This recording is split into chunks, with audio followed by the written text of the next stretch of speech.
তরকারি মনে হয় পিওর তরকারি হবে এটা। টেস্ট কি সেই সাথে, হ্যাঁ বাপ ভয় পাবে না, জিনিসটাই তো বিষাক্ত জিনিস। বাপ রে, এটা ব্লগ দেন ভাবে, ইউটিউবত ব্লগ ছাড়া দিবে হবে। সেই সাপ, বিরাট বড় সাপ এটা রে, 5 হাত মা উঠছিল, তার আগে ক্লিয়ার করে ফেলে যাওয়া।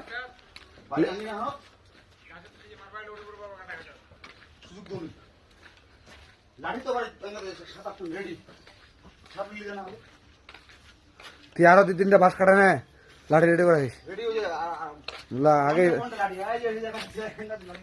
নিশুন লাঠি রেডি করে রাখবো জায়গা জায়গায়। এই যে রাজু মামা বাগানা কোনটা দিদি পুঁতে দেবে, 5 হাত পারা যাবে রে। হ্যাঁ রাখটা দেখা দিয়ে